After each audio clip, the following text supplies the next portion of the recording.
Blog Talk Radio, the world's largest online radio network. Hi, I'm Ben Days, executive producer of 8 and 5, the web series, and you're listening to Genretainment. And you're listening to episode 9 of Genretainment. We're here to give you news about our favorite genre on TV, movies, and web series, and everything in between. We also have interviews, like this time with filmmaker and award-winning web series creator Blake Calhoun. He talks about his new web series Continuum, his 4th series to date, and his award-winning web series Pink. Now, Calhoun's going to tell us about his current web series Continuum, a sci-fi thriller starring Melanie Merkosky, you probably know from Lonely Girl 15, who I think I may butcher your last name, and a number of other actors from other features that he's worked on, and also from After Judgement, which is another popular web series. We also talk about a Streamy and Webby winning series Pink, which stars actress from V.I.P. and Walker, Texas Ranger. Definitely made an impact when it first premiered. And we're going to talk about everything in between, pretty much. And he gives us tips for web series creators and talks about the future of web series. Now, what you just heard at the beginning was a snippet from the theme song for our web series Reality on Demand. Now, that's a song composed and performed by our friend T-Sean Hardy. Now, you can find our web series at realityondemandseries.com. So we're just going to go ahead and go straight to the interview. So it'll be just one moment here. I'm Blake Calhoun, the creator of the sci-fi online thriller Continuum. Well, thank you for coming on the show. And could you give us your background as a filmmaker that kind of led you up to creating your first web series, Pink? Sure. I actually come from the feature film world. I had done 3 or 4 feature films before I ventured into to create Pink, and that was back in 2007. We're actually in between projects, and I had seen a few web series online, and at the time they were very few and far between. The one that really caught my eye was one called Prom Queen, and I ended up becoming friends with the creators of that show, the guys in a group called Big Fantastic. But at any rate, so we decided to create our own show, and the one thing we wanted to do that really wasn't being done back then, except with like Prom Queen and a few others, was bring our sort of cinematic vision, production value to a cool online story. Because back then in particular, it's totally changed now, production value was not really in the equation. It was more just anyone with a handy cam or a flip camera or what have you doing videos, and that's still prevalent, I guess, today. But that's one thing I think that set us apart back then. But I come from the feature world, and I also do commercials and that kind of thing.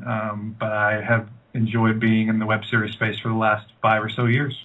Great. And you had a few acting names in Pink. Did you have a relationship with them prior and ask them to be on the show, or did they have to come and audition? How did that come about? Well, the lead actors in Pink, I'd almost worked with all of them before in a feature film called Killing Down. It was an action thriller I did back in 2006. Natalie Raitano was the star of the show, along with Sheree Wilson and Matthew Tompkins. And Natalie was from the TV show V.I.P. with Pamela Anderson, and Sheree was best known probably from the TV show Walker, Texas Ranger.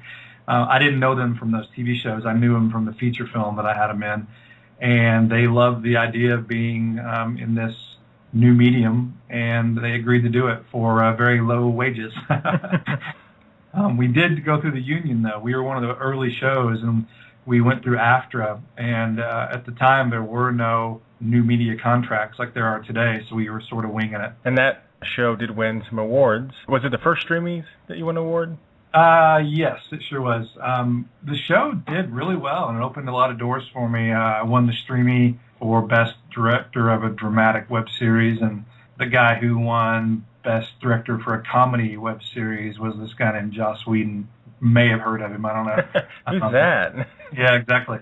So that was pretty cool to be on the same stage as him. We also won a couple Webbies in 2008 and 2009, and some other awards along the way. But it really opened the door to me to create other shows and get representation and that kind of thing. And that's how we got to do a show for Warner Brothers a couple years later called Exposed, and we got to work with Mick G and his company Wonderland from our success with Pink. Great. Was it 3 seasons, or how many seasons did you go on Pink? We did 3 seasons, and we wanted to do more, but we just sort of ran out of, not ideas, we ran out of financing, more or less, at the time, like a lot of web series, even though Pink did get picked up by a company called Generate, who recently was acquired by Alloy.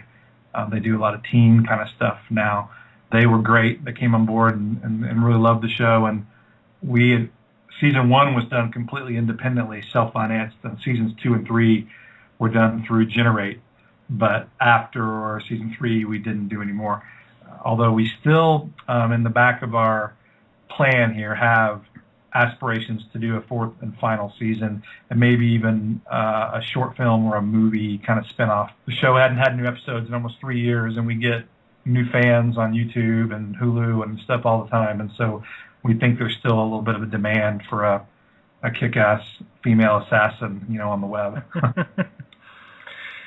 Well, great. And I think you kind of covered this with Pink, kind of, sort of, but an earlier question. But, I mean, why did you decide to take that story of Pink and make it a web series versus just tying it together and, making a TV pilot, trying to pitch that, or trying to make another film? Well, the story is sort of the same as it is today. One reason I'm drawn, and a lot of people are drawn to web series, and that is that there are no gatekeepers.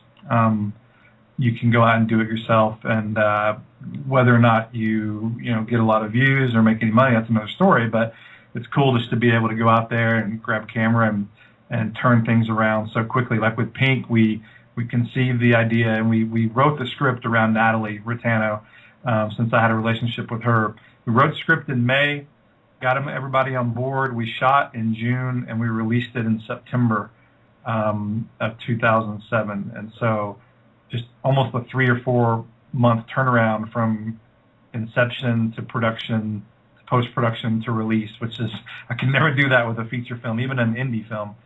And so I think that's part of what drew me to that. And then the idea, too, is one thing I've tried to do with my web series is play into topics that I like, but also that I think online audiences would like as well. And so doing an assassin story, or like with Continuum, a sci-fi story, or that kind of thing. With the WB, we did kind of a college drama with a twist, so to speak. And so that played into it a lot too. Now, what was Exposed about? Exposed, which it's still online, it's wb.com. It's a what I would call a soapy thriller.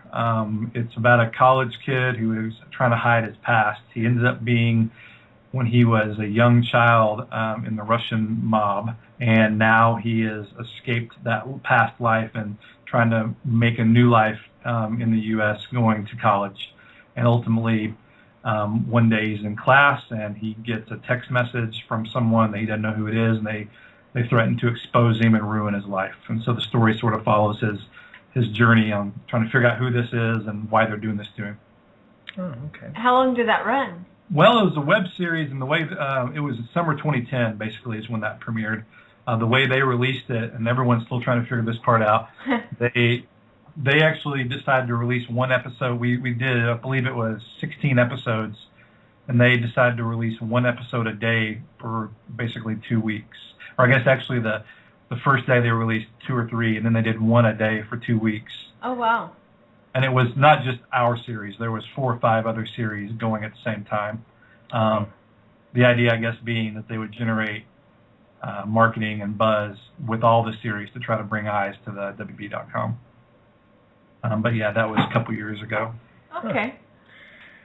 Okay. And how did that marketing model seem to work? Yeah, I almost think that'd be overkill, but yeah, I was gonna say, was it a bit of information overload for everyone, or did it actually bring more in than you expected?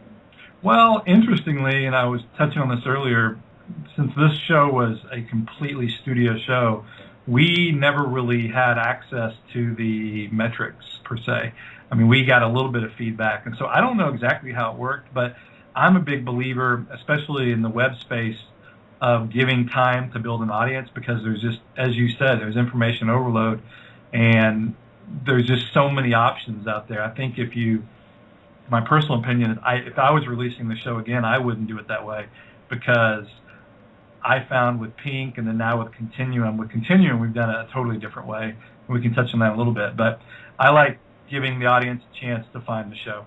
And I think by doing one a week or so, you give people a chance to tweet it and Facebook about it, and other people find it. And then also something new is continually coming for 6 or 8 or 10 weeks, however long the run is. Yeah. All right, so you got those 2 web series, and then I know you did another web series. And now you did, and the main reason why we're here talking to you is about Continuum, your sci-fi web series. And you just touched on a little bit of how you released that a little differently. What's your marketing plan on how you're releasing Continuum? Well, Continuum's been interesting because originally we originally were going to approach it and take it through more traditional means and go through some of the smaller digital studios that are out there that exist. But in the end, we decided just to do it on our own again, like we did with Pink, kind of go back to our roots. And so from that point of view, we could do whatever we wanted with it. And ultimately, what has worked best for us is a multi-tier distribution. What you hear and what we're trying to do called a freemium release. Initially, we did 3 preview episodes on Facebook last fall, 2011, and then we signed with an indie TV network, a new one called JTS, JTS.TV, and we did an exclusive deal with them for 3 months, and it's a subscription TV network online. It's sort of like Netflix meets HBO for web series. They curate and only accept, I think they have 13 or 14 shows on their site right now. And so for $3.99 a month, you get access to those shows, and you can watch them exclusively on JTS. Well, when our exclusive deal was over, our show is still on there. Then we decided to release it as a video on demand. There's 9 episodes in season 1. That's what's out right now.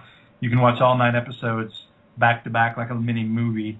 And then on top of that, what we're doing right now is we're releasing it weekly on YouTube for free, but ad supported. We try to monetize the videos through ads. And so between all 3 of those, we're actually starting to see a little bit of financial return, which is not the reason necessarily that we're doing this, but it's nice. It helps.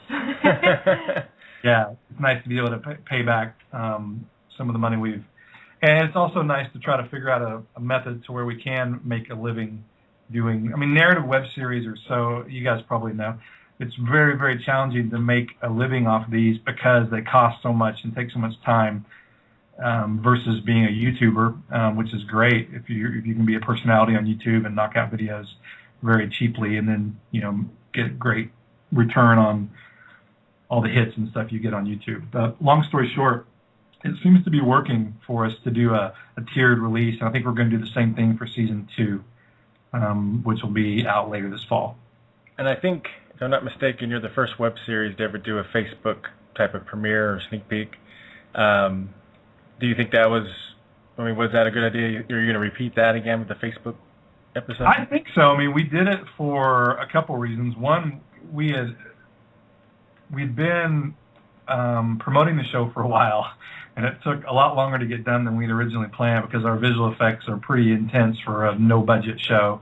And so what we wanted to do is we wanted to give appreciation or thanks back to our Facebook fans, and at the same time start building our Facebook audience. And so that's one reason we did it. And I think it was successful. We can't remember off the top of my head. I think we grew our fan base by a third or fourth or so just over those 3 preview episodes over about a month-long period. But the problem with Facebook is there's really no way to monetize your content at all. It's really just for marketing, I guess would be the way I would put it at this point, at least as an independent. Now maybe the bigger companies and shows, I know since then a lot of shows have done that. I think some shows are running exclusively on Facebook. I'm not sure how they do that with their ads and such, but for us it works pretty well as a marketing tool. Oh, great. Can you tell us a little bit about Continuum for those people that haven't watched it yet? Yeah, like 99.99% of the web. No, we actually have a pretty good audience, but you know how it is. It's hard to cut through all the clutter and get found. Yeah, exactly. We're a needle in a haystack. But Continuum is a sci-fi thriller. It's a mystery. It's about a girl who wakes up on a spaceship, an adrift ship, and she wakes up alone, doesn't know where she is, who she is, or how she got there, and she's basically at the mercy of the ship's mysterious computer, which is sort of a HAL-esque 2001 type vibe, maybe an homage, if you will, in that respect. But the story itself is full of, again, mystery and action, and there's actually, as the show progresses, there's some romance because it turns out she's not actually alone.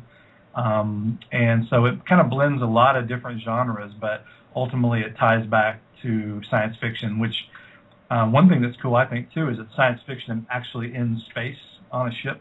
There's very few every show now seems to be apocalyptic.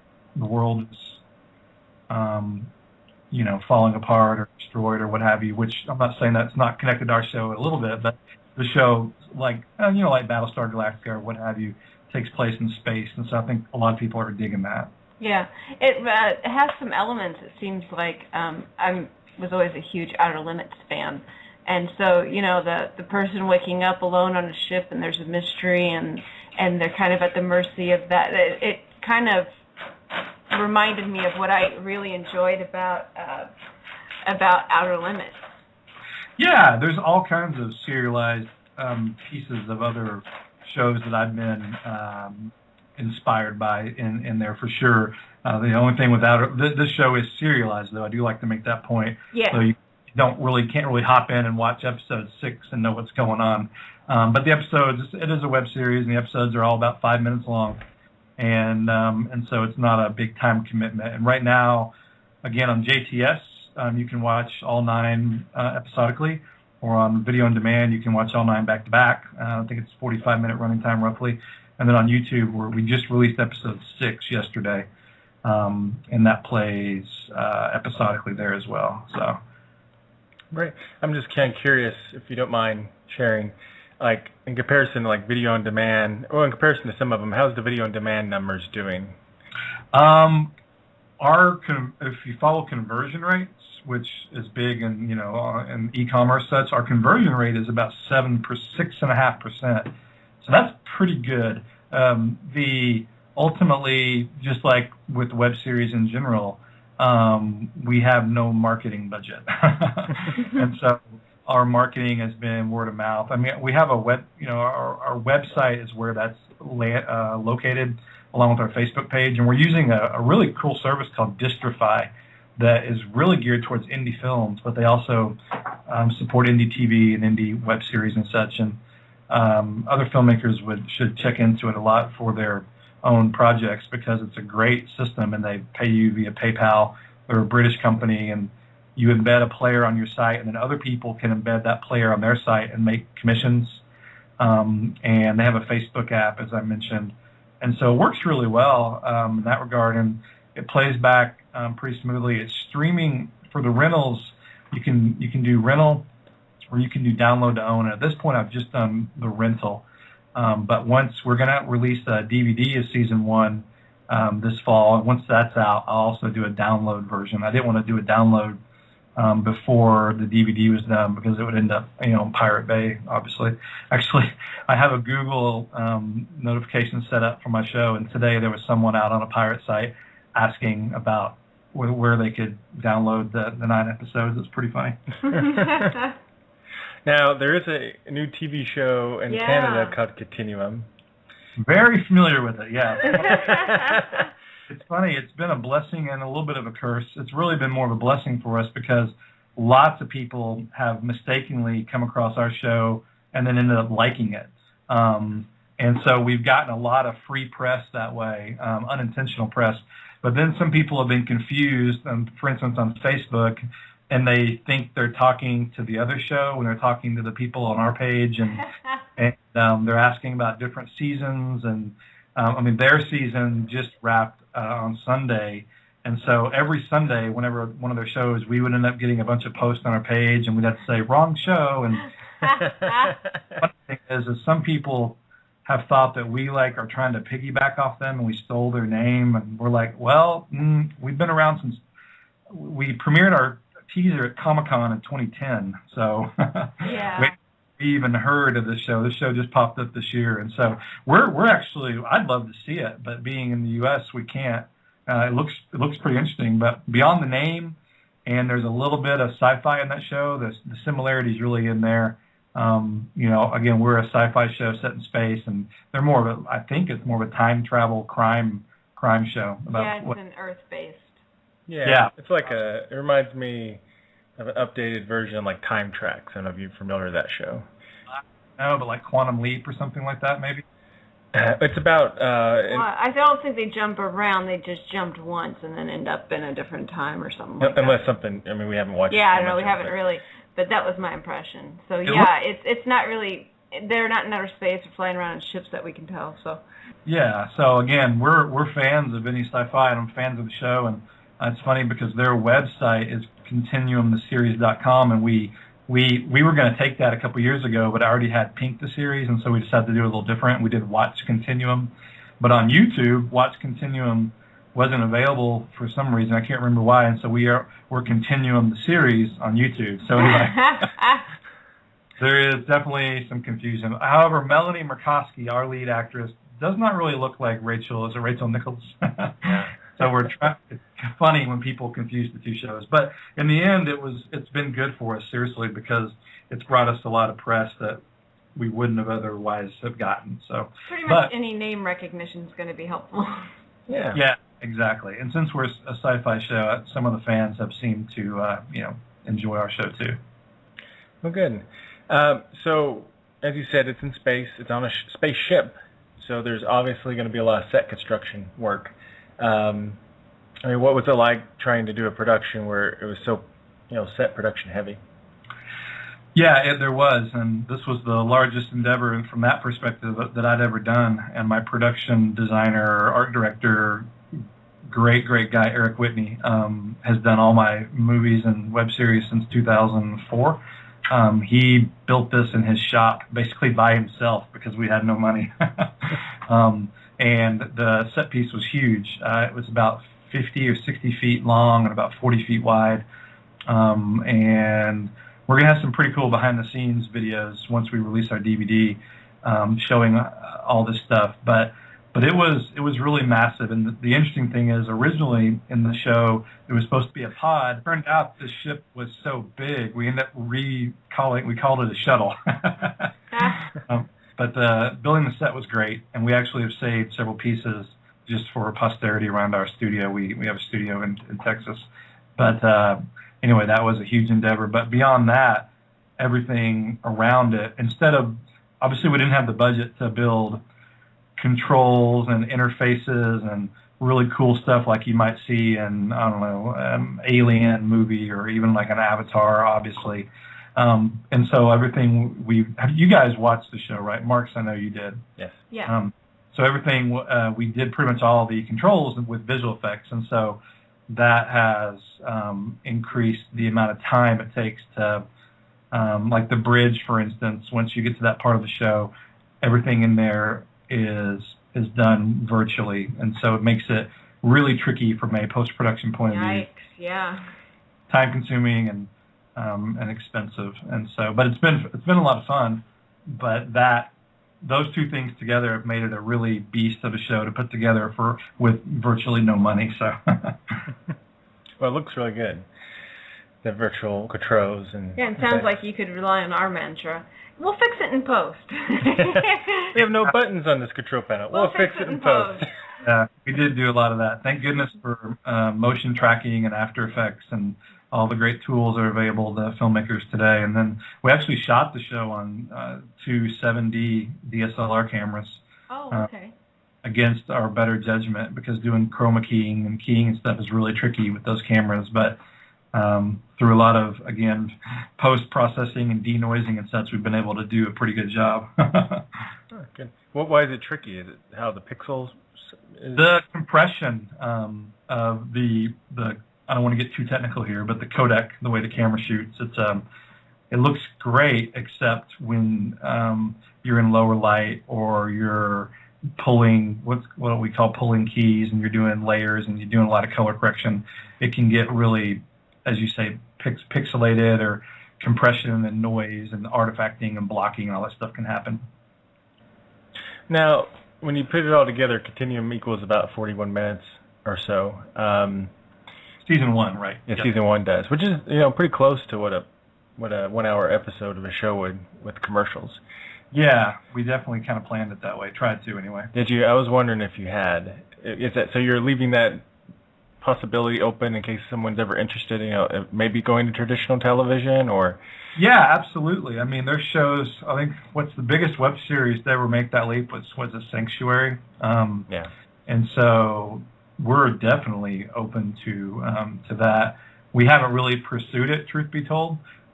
We had some very minor talks with Sci-Fi Digital, but nothing really ever materialized there. They had we're friends with the guys who did the Mercury Men. I don't know if you're familiar with that one or not. Yeah, we've talked to them before. Yeah, Chris Pretzka, mm-hmm.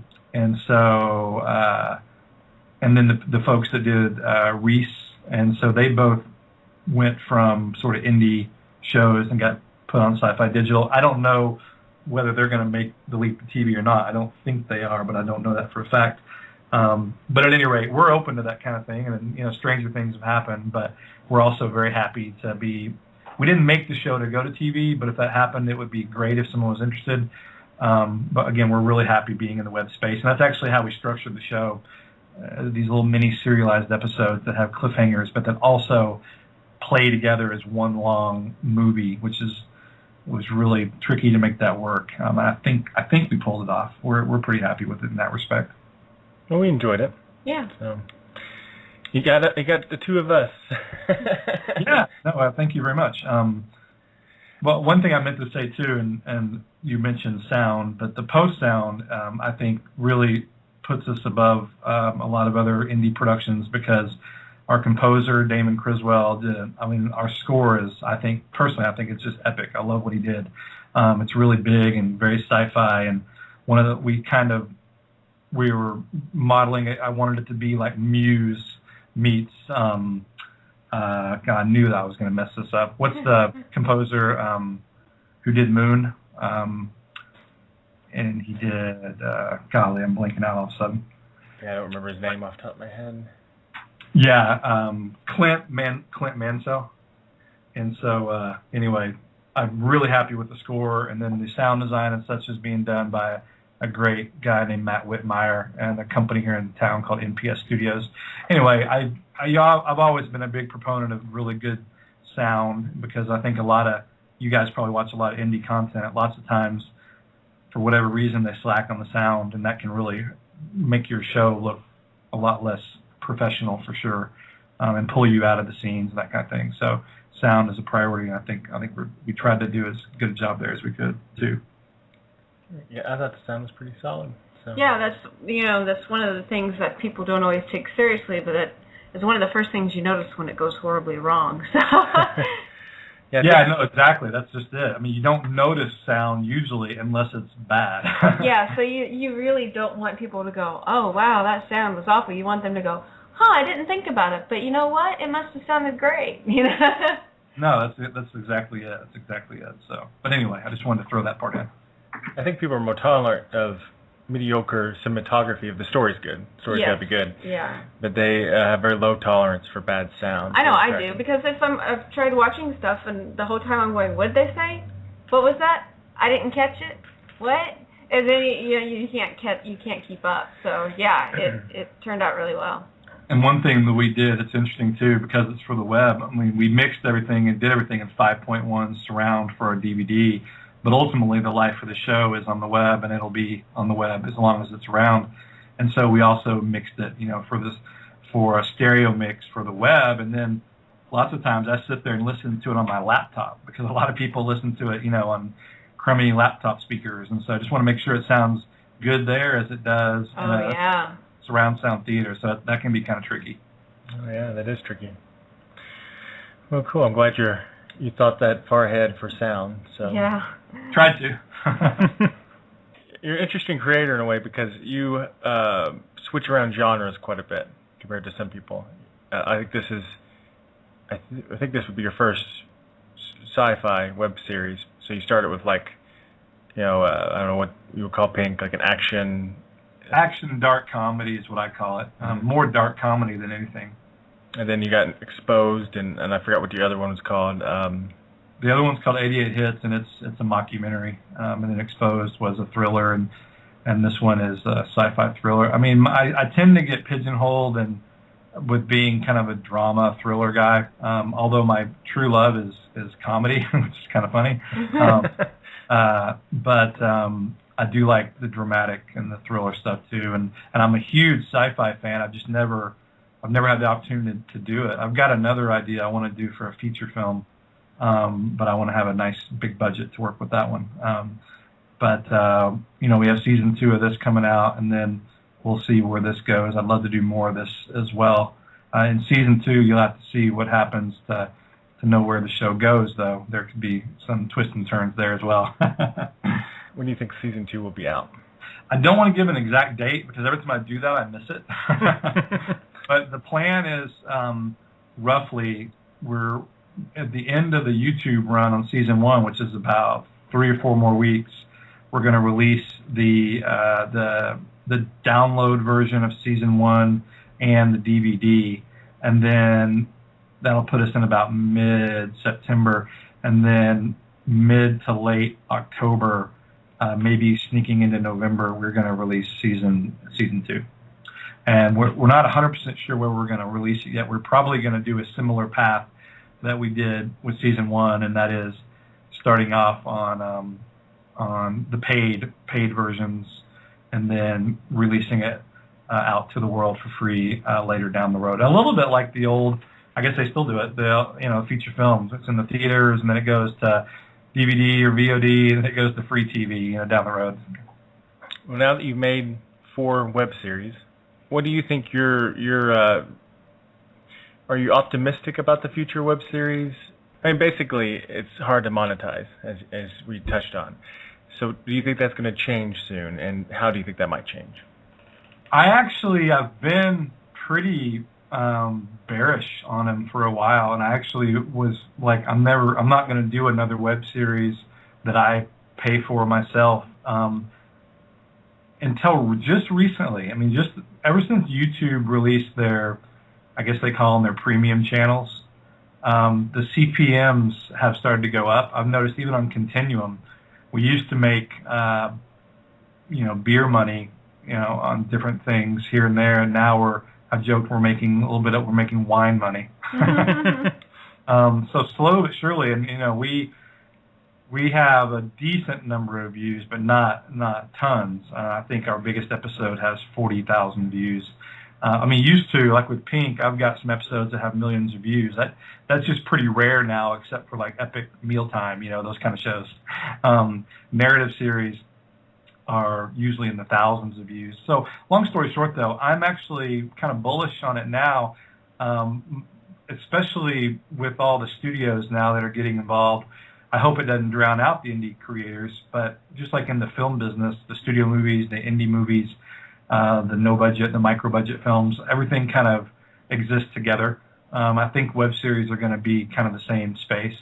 Like Machinima tends to release all the big high-end web series that are based on video games or what have you. And like Bryan Singer has this brand new sci-fi series called H+. I don't know if you've seen or heard about that. You probably have. Uh-huh. So it's nice to see those guys get into the space. Although it's funny because they tend to think it's a brand new medium, and it is to them. But a lot of us have been banging around in it for 5 years or so, Yeah. Yeah, I'm seeing more and more opportunities to monetize your content. I do think it's still really, really hard to monetize a narrative show, whether it's a sci-fi show in particular because they're so complicated to make, at least to do them well, it's just hard to spend a decent chunk of money and be able to make it back on ads. So the combination of video on demand and ad-supported content, and then different subscription ideas out there, and then the Hulus of the world. If you do a multi-platform kind of release, I do think you can have some success. But the best way probably still is to have, if you want to go this route, is to have someone else pay for it, like a studio or someone. But for most indie content creators, that's just not an option. Yeah. Okay, and while filming Continuum, we always like to ask if there's any funny stories on set, because there's always goofs and things that happen. Is there any particular one that kind of stands out? Not really anything goofy, except the interesting thing is the studio we shot in was very gracious to have us there, and they did it for a great deal, but it wasn't actually heated. It was a sound stage, but they mainly use it for music videos and such, and so not only was it not heated, and we shot in February, and we shot in Dallas, Texas, and it really gets cold here, and it especially did when we shot. It wasn't soundproof either, and so luckily our set had a roof on it, but we have some pretty funny behind-the-scenes videos where, everyone's literally freezing. Our lead actress, we have heaters around the set, and then she's wearing a shorts and like a tank top and throughout the whole show, and it's 40 degrees or something in there, so it's kind of funny from behind the scenes point of view. You think of these shows or Hollywood behind the scenes, everybody's being pampered, and that's not the case at all here. But I guess if anything, that was pretty funny. Space is cold. Yeah, exactly, and that was the running joke throughout the whole show, is talking about is it cold in outer space? Can you hear me scream in outer space? Blah blah blah. Outer space joke you could think of, we told, because it was so freaking cold. You're very experienced in web series, so if a lot of times we have people listening to our show who are filmmakers who may be thinking about, journeying into this new frontier, what advice would you give them, things you've learned to do and not to do for a web series? I would say, ultimately, and we've touched on it all throughout the interview, you really need to have a marketing plan in place, maybe even more so than the show itself. I know that sounds strange, but there's so many excellent shows that never get seen. So I think the marketing is of utmost importance. There's the old adage, and it is true, that the cream will rise to the top, and you produce something really good and people will find it, and that is true. But in a way, I think the web in general, but web series are sort of becoming like indie musicians, because imagine how many times you've gone to a bar or something and you see a guy playing and you're like, I can't believe they don't have a record deal or what have you. I think it's the same, getting to be the same, because there's so many talented people out there, and now anyone can create a show and put it on YouTube. But just because it's out there, people won't come see it. And I guess that's what I've learned, and that wasn't always my best part. And I'm still more interested in making the shows, but as an indie creator, you have to wear so many different hats, and one of them absolutely is marketing and advertising. And so having a good plan with that up front is really important. Great. I think that's pretty solid advice. Yeah. Of course, I didn't say what to do, because I'm still figuring that part out. All right, great. I think so. Continuum. How about you tell everybody where they can find it? Okay. Yeah. Great. Thanks. It's our hub site, our official site is watchcontinuum.com. We have links there to everything, but right now it's also on YouTube. YouTube.com/Continuum the series, and then we have a pretty active Facebook page, and that's Facebook.com/Continuum TV, and then of course we're also on Twitter.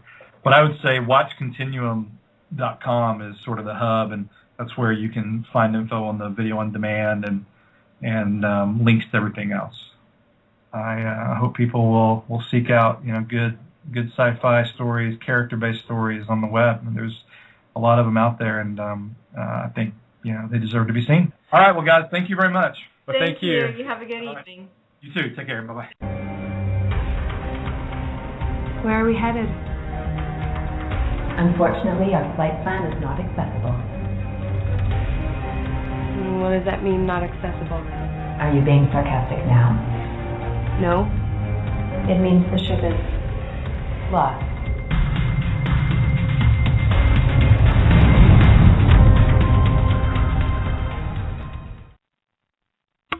Okay, well, thanks to Blake Calhoun for agreeing to that interview. Wish him luck on Continuum in the second season, and hopefully many more seasons after that. Now, before we wrap things up, we do have some news hot off the virtual presses. And first up, Carolyn DeVerna, which is how it's pronounced in the English-speaking world. I'm not going to pretend to know how to do the French-Canadian. But she has signed aboard NBC's new serial killer drama Hannibal from Pushing Daisy's writer Brian Fuller. Now, the two had previously worked together on the short-lived, and in my opinion, way too short-lived, Wonder Falls, in which Fuller was the writer and creator, and she was the star. Now, this time around, rather than answering the call of inanimate objects who demand she do their bidding and righting wrongs and helping people in quirky and comedic awkward situations, this role will take on a slightly heavier tone, as DeVerna will be playing a consultant with the FBI's division that profiles serial killers. Hannibal is based on Thomas Harris's best-selling novels and is expected to premiere mid-season with 13 episodes. And this series will mine the background elements from his book, Red Dragon. Now, the series will center on the infamous cannibal Dr. Lecter, Mads Mikkelsen, who works with FBI profiler Will Graham, Hugh Dancy, to solve crimes. The series takes place in the pre-Silence of the Lambs days, before his true nature was exposed. Now, David Slade, who has directed features such as 30 Days of Night and the Twilight Saga Eclipse, and episodes from NBC's dramas Awake and AMC drama Breaking Bad, he will direct the first episode. And in addition to DeVerna, whom I just adore her and everything I've seen her in, they're also going to have Lawrence Fishburne has joined the cast as Jack Crawford, a leader on the FBI Behavioral Sciences Unit. So I think that's going to be, I'm really excited to see that. I like that. I like the first one. I haven't really gotten into the other movies, but I don't know, this TV series seems really interesting. Yeah, I'm looking forward to seeing it.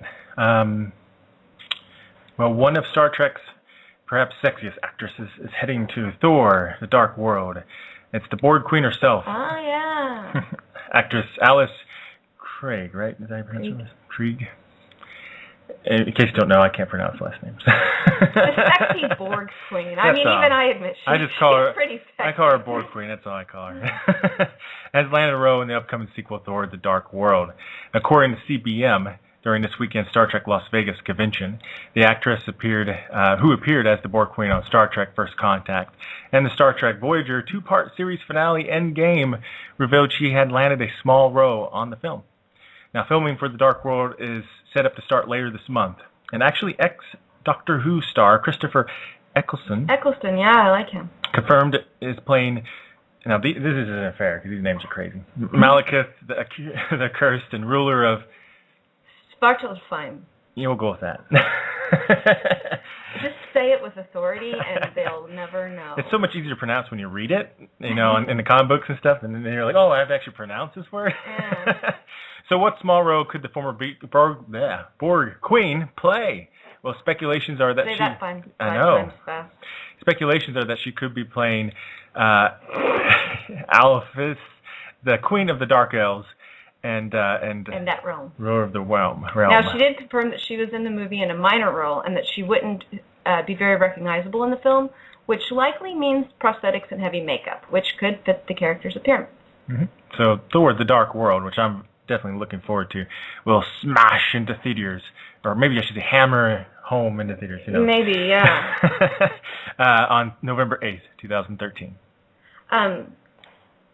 Hugh Jackman discussed the tone of next year's The Wolverine in an interview with Total Film. He said it won't be a flat-out sequel to its 2009 predecessor. Instead, it will have more of a self-contained story. And this is a quote from Hugh Jackman: "We've deliberately not called it Wolverine 2 because we want it to be placed and feel like a standalone picture," he said. "With an all-new cast and setting, it's in Japan, it's going to give us a whole new visual aesthetic." Now, despite some roadblocks, the Wolverine is filming in Australia, and Jackman is excited. Another quote from him, "I'm just really glad it's happening," he said. "For a while it's felt like a rocky ride, and I think it's the best idea we've had and the strongest script we had, and that now we really have an opportunity to make something really great." The Wolverine opens in theaters July 26, 2013. I want to say slashes in the theaters. Well, that would work, yeah. So, do you think the Wolverine can redeem the franchise in the eyes of the fans? I didn't really realize that Hugh Jackman as Wolverine rocks. I don't really see any redemption. They had a lot of negative feedback on the first Wolverine movie. Not him and the X-Men, but or not even him, just the movie. Yeah, the movie did have some issues, but I don't know. I mean, he's such a strong character, and Hugh Jackman's such a strong actor that I think maybe I'm just remembering all the good parts. Now, why did the last X-Files movie fail? Oh, let us count the ways. In an interview with Collider, Duchovny, who stars in the movie as Fox Mulder, said the standalone effort failed because it was released in the summer, but it wasn't a summer movie. Quote, "Unfortunately, with the last one, they didn't spend the money to compete in a summer fashion, and they brought it out in the summer. It should be a summer film. It should be an action film. But the last one we made was not. The last one we made was a dark, contemplative, small, $25 million film. It was basically an independent film. When you come out against Batman, it's not going to happen. You're not going to be sold as an independent film, and you're not going to compete against Batman with $25 million. Now, Duchovny said he still hopes for a third movie, but apparently there is little movement on that front. Well, what do you think? Was that the reason why it didn't do so well? Or is it time to close the case on the X-Files? That was not why it didn't do well. I am a huge X-Files fan from the beginning, memorized practically every episode at one point in time, and I think the writing wasn't there in this last movie. I really felt like it seemed like a 1 hour episode that they just stretched out to make a movie. And I don't know. I mean, I like I said, a huge X-Files fan. I would probably go see any X-Files movie that was made. But I think the weakness was really more in the writing, because with a cult fan base like that, if it was a strong enough movie and a strong enough script, it really could compete in its own way at $25 million. Against that, because look at Kevin Smith and look at all these others that, they got cult followings that even though they have smaller budgets, there's still, there's going to be the audience there. So anyway, that's how I thought about it. Yeah. I don't know. Whatever you think. Unless they're going to wrap up the Alien Armageddon, then I don't care. Yeah, losing track of the ending was kind of it let down. Anyway, going on to another show, Doctor Who. Every Who fan is eagerly awaiting news on the new season of Doctor Who. I know we are. We do have some titles for the next season to evoke our imaginations. Episode 4 and 5 are The Power of Three and The Angels Take Manhattan. And so, who knows what these titles could mean. Angels Take Manhattan is kind of a weird title. Yeah, it's odd if they're going to be in Manhattan. I would think it's Weeping Angels. One of the really popular villains, but I don't see why you would give it such a comedic title if that's them, because they're not comedic. Well, they kind of watered him down, I thought. Yes, it's like the Voyager effect on the Borg. Yeah, they're suffering the Borg effect, I think. I don't know. I'm looking forward to it either way. I've heard what they're going to lose. Well, I don't know if I should these spoilers or not, but there's gonna be some casting changes for the companions. So there's always they go through companions like socks. So but I love Doctor Who, and so far sometimes you lose some, sometimes you throw some away. No. That's true. I don't know. I've really enjoyed the restart of the Doctor Who series, and all the Doctors, and really all of the companions have been really great. Yeah, it's been great. It was such a great British sci-fi show for so many years. It was great to see it come back so strong. Yeah, it only worries me when I see Angels Take Manhattan. I hope they don't try to move in the direction of Americanizing Doctor Who like they did Torchwood, because that didn't work for me. Yeah, it didn't work out quite so well. I think you either got to be American or you got to be British. Otherwise, you kind of lose your identity a little bit for the show. Well, yeah, just for the, I don't know. having that big of a shift after so long, just, I don't know, it's a hard sell. Or something. I don't know what happened to Torchwood. It's going to be a case study. What happened the last You know, we could actually have a whole episode talking about that. Moving on. All right, well, NBC is looking for some new comedy to add to their schedule, and they've looked at the world of supervillains for a new series that just entered development. Now, the show is called Hinch and is based on a comic book that follows a down-on-his-luck average Joe who starts doing temp work for supervillains to make ends meet. Huh. It's an interesting premise for a series from a very quirky comic book. The series is being written by Alexandra Cunningham, whose previous TV credits include Prime Suspect, Fastlane, and Desperate Housewives. So what do you think? Would this be a show that you would like to watch? I'm curious. I don't know anything about Prime Suspect or Fastlane, and frankly, I wasn't really into Desperate Housewives. But you liked the first season. First season that's one of those shows that one season was enough. But I don't know. I'm really curious about this. I kind of like the offbeat, quirky. You know, as someone who is a huge fan of the live-action Tick and Wonder Falls and all these other kind of quirky shows. So. Mm-hmm. Yeah, so I think Ian actually said something in the chat room. Biggest issue was that the whole film got leaked a week or so before it premiered. Stars wanting to extend what was a 5-hour series to a 10-hour series. What happened to Torchwood? Yes. Yeah, that's just the beginning of what happened to Torchwood. My opinion is they took a wrong turn at the Children of Earth. So they ruined Jack for me, Captain Jack, and then they just really made it. They kept the name Torchwood, but bringing it to America just changed it too much. Well, it took it away from your group in Britain, tracking down and saving the world from alien threats. Yeah, and went to, here's some leftover people from the team who suddenly get drafted by American people because of a vast conspiracy. And I think they cared more about the special effects than they did the story. Maybe so. Well, I think they stretched it out too long is one of the big things, too. Yeah, Ian's right about that. I'm a fan. I mean, I like how the British do sometimes their stories where they do keep them a little more condensed, their season arcs. Sometimes, but... And they are a lot braver than American shows are about having turnover in their cast as well. Yes. So, in American shows, you can go, well, I know he's going to live, because they're not going to kill the main character off. Or will they? In Great Britain, you don't know that. You don't know. So that's pretty much it for the major news of recent, except that Grimm did premiere yesterday. And we have not seen it, so we're not going to be able to talk about it, but I know I'm excited to watch it. Mm-hmm. And I'm really excited. The show's really grown on me, and I absolutely adore the Blue Bot.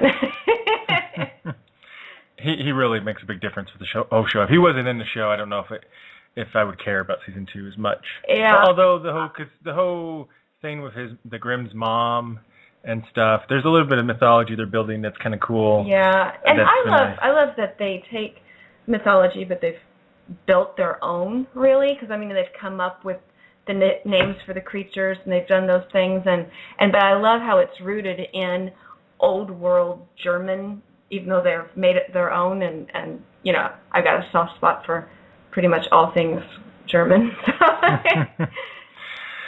Well, all right. Well, that's it for our 9th episode of Genretainment.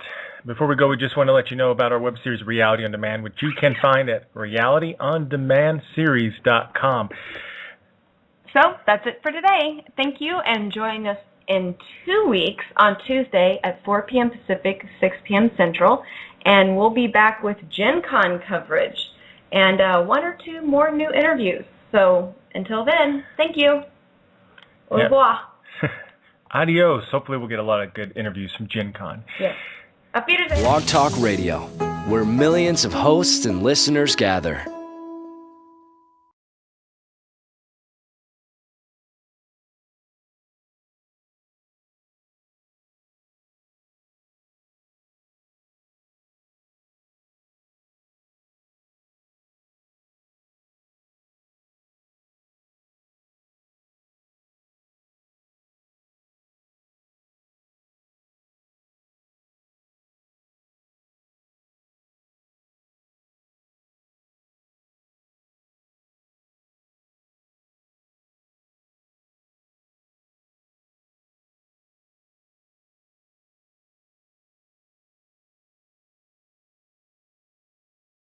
Blog Talk Radio, the world's largest online radio network.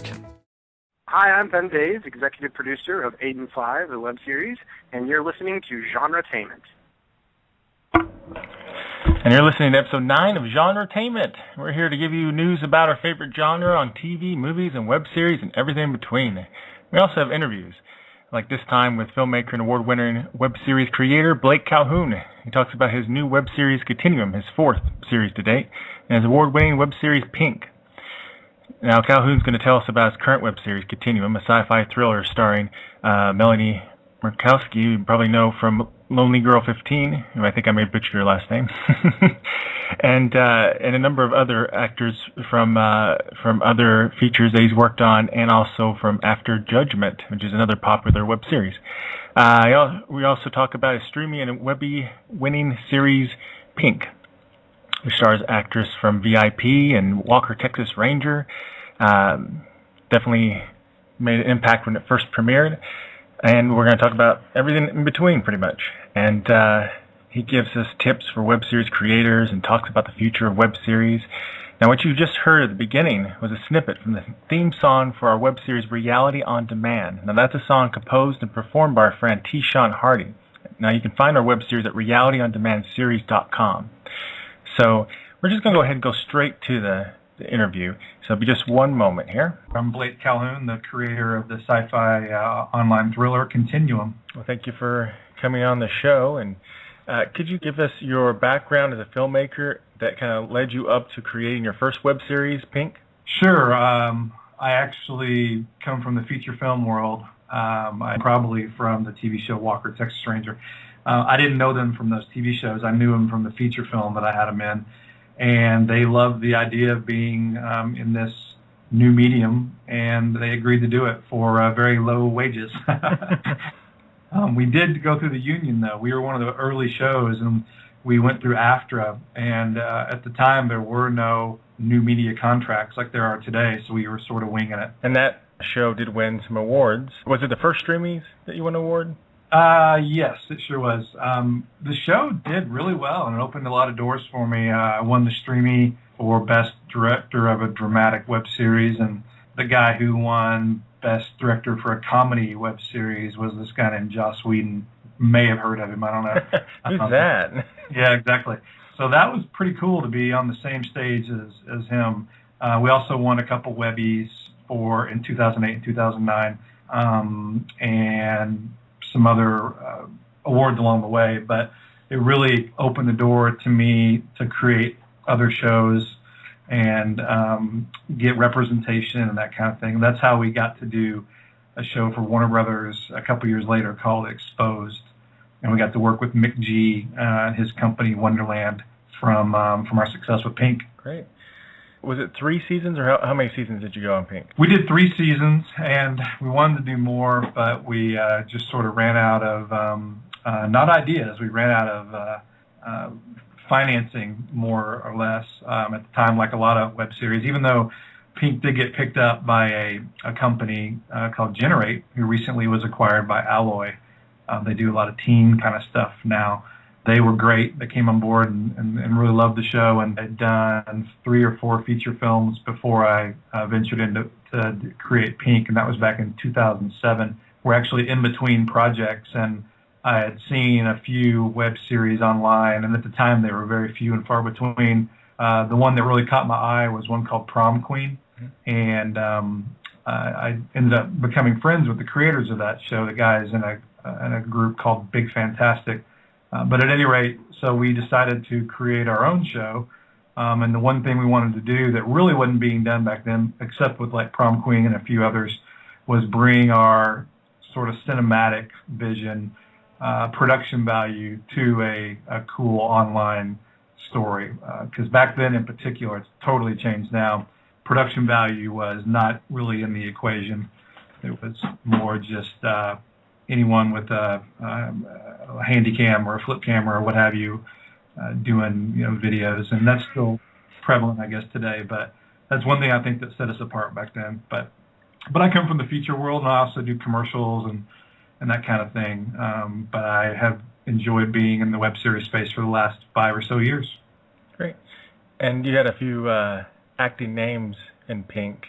Did you have a relationship with them prior and ask them to be on the show, or did they have to come and audition? How did that come about? Well, the lead actors in Pink, I'd almost worked with all of them before in a feature film called Killing Down. It was an action thriller I did back in 2006.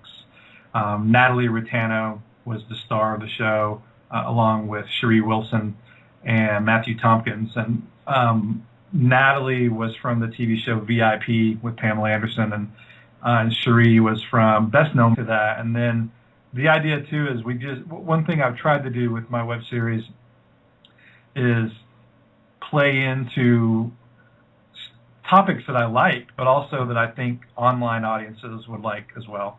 And so doing an assassin story, or like with Continuum, a sci-fi story, or that kind of thing. With the WB, we did kind of a college drama with a twist, so to speak. And so that played into it a lot too. Now, what was Exposed about? Exposed, which it's still online, it's WB.com. It's a what I would call a soapy thriller.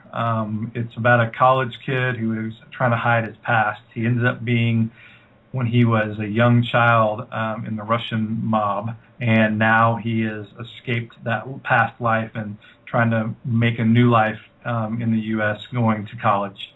And ultimately, one day he's in class and he gets a text message from someone that he doesn't know who it is, and they threaten to expose him and ruin his life. And so the story sort of follows his journey on trying to figure out who this is and why they're doing this to him.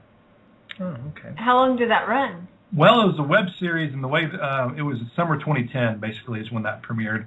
The way they released it, and everyone's still trying to figure this part out, they actually decided to release one episode. We did, I believe it was 16 episodes, and they decided to release one episode a day for basically 2 weeks. Or I guess actually the first day they released 2 or 3, and then they did one a day for 2 weeks. Oh, wow. And it was not just our series. There was 4 or 5 other series going at the same time. The idea, I guess, being that they would generate marketing and buzz with all the series. Season 1 was done completely independently, self-financed, and seasons 2 and 3 were done through Generate. But after season 3, we didn't do any more. Although we still, in the back of our plan here, have aspirations to do a 4th and final season, and maybe even a short film or a movie kind of spinoff. The show hadn't had new episodes in almost 3 years, and we get new fans on YouTube and Hulu and stuff all the time, and so we think there's still a little bit of a demand for a kick-ass female assassin, on the web.